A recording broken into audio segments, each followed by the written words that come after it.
Thanks for joining us at 7. I'm Tracey McCain. And I'm Caitlin Nuclo. You're watching Eyewitness News here on the Wax. We'll get to all those top stories in just a minute. But first, let's say hello to meteorologist Jill Gilardi. Get a check on that first alert forecast. Hey, good morning, Jill. Good morning. Happy Monday. Happy Monday, Hopefully Jill. you both had a wonderful weekend. It was beautiful. Yeah. Yes, it was. And that nice weather continues. So like we've seen the past couple of mornings, it's been the fog we've been tracking. And yeah, really difficult, challenging to see in Middletown because of the fog and limited visibility, but it's very localized. So while we're seeing some areas where the visibility is awful, other places it's terrific. And so just be careful of that. Just giving you that first alert. Here's an example. It's bright, no fog in New London where it's 53 degrees. We have 49 meanwhile in Waterbury. So it is cooler with that drier air that has been building in from the north and east today. As we take a look at the forecast hour by hour to help you plan your day, the fog will be burning off by 9, 10 o'clock the very latest, and then we're going to enjoy a lot of sunshine and temperatures rising into the lower 80s this afternoon and upper 70s as we look town by town, getting up to about 79 in Litchfield, 81 in Canton, Windsor, 83 degrees, so slightly above average for this time of year. Even down towards the shoreline, going to be a very nice day, but with the wind off the water, it will be a little bit cooler than inland. So Niantic about 72, 75 in Madison. We are watching this system here. We'll let you know how it's going to have a play in our weather coming up in about 10 minutes. For now, let's get an update on traffic with Caitlin. Good morning. Hey, good morning, Jill. Good morning, everyone. 7:02. If you're heading out the door right now, we are seeing some delays, heavier delays than what you would anticipate for a Monday morning. Waterbury to Hartford on 84 eastbound is just past a 50-minute ride, and that's because of an incident that I've been following for you since we went on air at 4:30 in Cheshire. So I'll get to those details coming up in just a minute. Almost a 100-minute ride time here, 95 southbound, New Haven to the George Washington Bridge. Typical delays as you're heading out the door here down through Fairfield County. But again, let's get to those details here in Cheshire, 84 eastbound between exits 26 and 27. The two right lanes there are blocked off. So let's take you out and give you a live look here at exactly what's happening. You can see quite the mess that's left over from an earlier tractor trailer fire that was reported overnight. We brought this to you live at 4:30. And then you can see those two far left-hand lanes remain open, but unfortunately that's why things are slowing down as traffic is merging, because those two right-hand lanes are blocked off. It does look like this is going to take a while for them to clean up and clear, but we'll bring you all the latest updates both here on air and the WFSB app. I'm Caitlin Francis with your Connecticut Chevy First Alert Traffic Report, driven by your Connecticut Chevy dealers. It is 7:03 now, and law enforcement and former President Donald Trump's campaign are on high alert this morning after another attempt to assassinate him. President Joe Biden says he's taking steps to ensure the Republican presidential nominee has the protection resources he needs. This morning, we're also hearing from the family of the suspect, and that's where Channel 3's Amy Kiley picks up our coverage. I don't think this is the last we'll see of crazies out there trying to do this. Reactions are pouring in after what appears to be the second attempt to assassinate former President Donald Trump in about 2 months. Trump says he's safe and no one is hurt after the incident yesterday afternoon in West Palm Beach, Florida. The Secret Service says agents shot at a suspected gunman who was a few hundred yards from the former president at Trump International Golf Club. Law enforcement sources identify a person detained as 58-year-old Ryan Wesley Routh. Warren Routh says he's the man's son. He calls him a loving father and says the reports don't sound like the dad he knows. Several experts say they have a different impression of the man. He is an individual who's been living out loud on the social media platforms that we all use. But most interestingly has been his continual postings about efforts to recruit fighters to go to the Ukraine.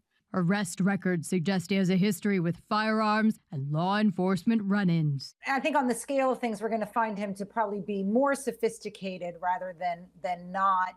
Officials say investigators recovered an AK-47 style rifle and a camera from the scene. This is a performative assassination attempt. I'm Amy Kiley reporting. Well, new overnight, Trump's rival in the race for president released a statement on the second assassination attempt. Vice President Kamala Harris said, quote, "I am thankful that former President Trump is safe. I commend the U.S. Secret Service and law enforcement partners for their vigilance." Overnight, we're beginning new information about the suspect now in custody. Ryan Wesley Routh is a former North Carolina resident, now lives in Hawaii, where he builds affordable housing. He has a decades-long criminal history, including lesser charges of writing bad checks and a felony charge of possession of a weapon of mass destruction. That's from back in 2002. He reportedly supported Trump in 2016, but at some point switched his allegiance. And he's been very critical of Trump over the war in Ukraine. Routh has traveled to the country and personally recruited soldiers to fight in the war against Russia. Now, reaction from our local politicians and experts in national security are pouring in over this attempted assassination on the Republican presidential candidate. Channel 3 Eyewitness News reporter Marcy Jones is live in our studio to break it all down for us. Marcy, what's the latest? Well, this is now the second attempt on former President Donald Trump's life. Unfortunately, some political experts believe these actions reflect the current contentious and heated political climate surrounding the 2024 election. In July, the nation was rocked when a 20-year-old opened fire at a rally directed at former President Donald Trump. A bullet grazed Trump's ear, and the tragic incident resulted in one attendee's death and left two others critically wounded. Now, just 2 months later, a second assassination attempt was foiled by Secret Service while the former president was golfing in Florida. While scathing political rhetoric continues between the parties and the presidential election creeps closer, many fear acts of violence could become more common. Both sides of the political aisle representing Connecticut have spoken out in reaction to the incident.